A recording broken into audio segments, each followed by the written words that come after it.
Don in London, hello, and it's 5th of August 2009, time just after 9:30 in the morning, and my video is all about recovery from addiction to either substance or behaviour. My substance, alcohol; my behaviour, erratic, trying to do my best, please others, look right, be right, and I think the focus often was on looking right and putting up a great big act so nobody could see what was going on behind in my head, where 1,000 forms of fear seemed to start up very easily when I thought I wasn't measuring up to the mark that I thought you wanted me to be.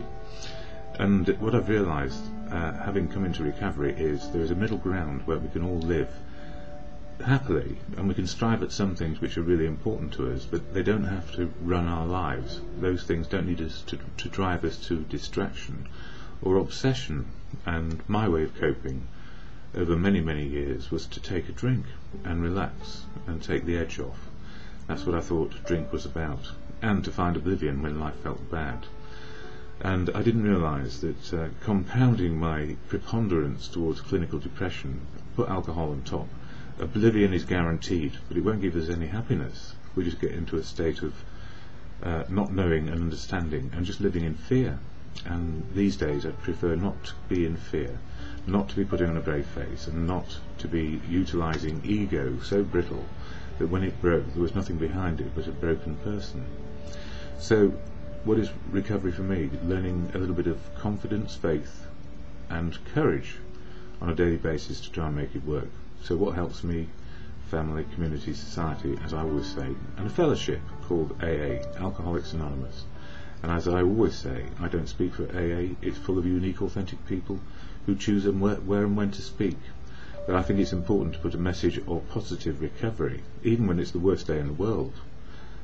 Positive recovery is being able to deal with the here and now, living in the day, and simply the fellowship of AA affords every single person, whether they're 1 hour from a drink, or 10,000 hours from a drink, or years from a drink, to be in one day. And if we turn up together and go to meetings, we're all in the same place at the same time, which is very spiritual, because we can then listen to the truth from other people and try and find out what our own truth is. So, and I'm an absolute fan of the fellowship of AA. I'm not a guru, I'm not a prophet, I'm not a saint, I'm just an ordinary person going there. And I'm saying that clearly because one or two comments have penetrated my wall, I suppose, of denial about maybe these videos don't suit everybody. I don't know if that's true. All I know is we find a way to be sober, and however we do that, inside or outside of a fellowship, as long as we get the right help which helps us to be sober. And I found the best time frame is life in a day, a one-day plan of life, rather than coping and coping and coping till there is no more coping strategy left or coping tactic. Anyway, for me, AA has saved my life. And I don't say that without including also the other people who saved my life, my family, my community, and medical professionals who brought me back to life when I'd taken it all too far. Not in an attempted suicide, although drinking dangerously and having a really deep depression which leads to feelings of not wanting to be alive at all. That's where I got to. Anyway, AA is the foundation. It's like the foundations to my recovery, because it's given me so much. 12 steps of action, 12 steps of changing behaviour, and traditions which hold the fellowship together. Is a fellowship. Please remember that. It can't fix anything. What it does is help us find out where our attitudes and behaviour are and what is good for us, and gives us time to sort out our truth in the sanctuary of anonymity, and that's what works for me. So I'm out here now, and I always share the statement of AA and what it's about. Alcoholics Anonymous is a fellowship of men and women who share their experience, strength and hope with each other, that they may solve their common problem and help others to recover from alcoholism. The only requirement for membership is a desire to stop drinking. There are no dues or fees for AA membership. We are self-supporting through our own contributions. AA is not allied with any sect, denomination, politics, organisation or institution, and it's certainly not allied with my videos. Neither endorses nor opposes any causes. Our primary purpose is to stay sober and help other alcoholics to achieve sobriety. And I would actually say to help other alcoholics to be unique and authentic and find sobriety, because it's about making our personal choices on a daily basis work for us. And what helps me also is the literature like Daily Reflections and As Bill Sees It. Bill Wilson was a co-founder, and he had some very progressive attitudes about AA, which were that it needs to keep on changing as society and communities change, and as attitudes and behaviour change in society and community. So over the last 80 years, slow change is good, progress, not perfection. And in this book, Daily Reflections, which I share pretty much every day, it says here for August 5th, listening deeply. How persistently we claim the right to decide all by ourselves just what we shall think and just how we shall act. And it goes on to say, if I accept and act upon the advice of those who have made the programme work for themselves, I have a chance to outgrow the limits of the past, that is my own past.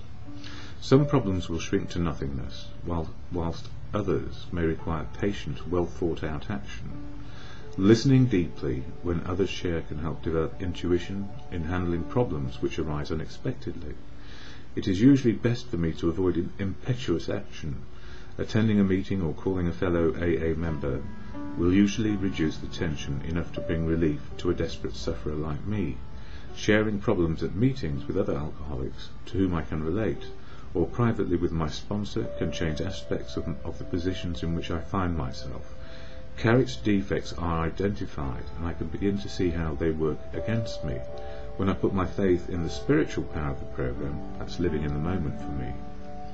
When I trust others to teach me what I need to do to have a better life, that is, listening intently and seeing if I can put it into practice, I find that I can trust myself to do what is necessary.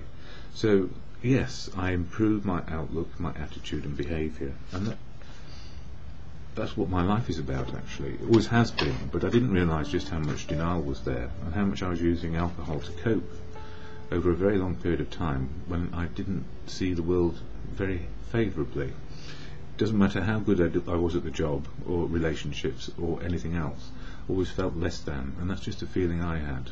And it's not unusual in fellowship for people to feel that way, less than and fearful.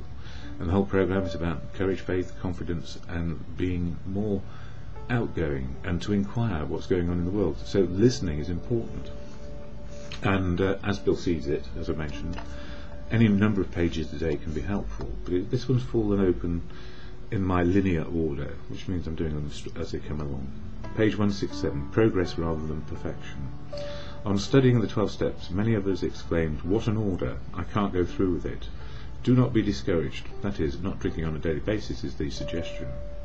No one among us has been able to attain anything like perfect adherence to these principles. We are not saints. I said that yesterday.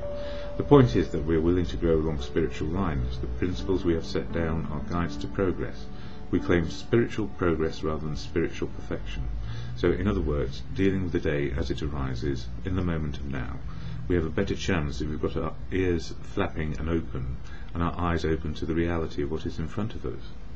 We recovered alcoholics are not so much brothers in virtue as we are brothers in our defects, that is, a defect of fear, brave facing and ego, and in common strivings to overcome them, which is to get courage, faith and confidence. And those are about steps 6 and 7, which I covered in June and July. Anyway, I'm coming to the end of my video. I went to an excellent meeting last night, and I also shared time with somebody else who I am very fond of. And the gift of all of this is I'm just being me as much as I can be, as much as I know on a daily basis. And the gift of recovery is we are forever changing, as is society, community. And so we don't lag behind, really. We find that we're in the mainstream, in the middle somewhere, swimming along reasonably well.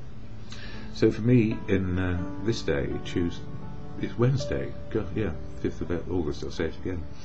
I've got a chair to do, I've got things I need do, like normal, ordinary routines for any person. And what helps me when I'm wondering what to do next is the Serenity Prayer, which goes like this: an exhortation to your higher power. Grant me the serenity to accept the things I cannot change, courage to change the things I can, and the wisdom to learn the difference, or know the difference, just for today.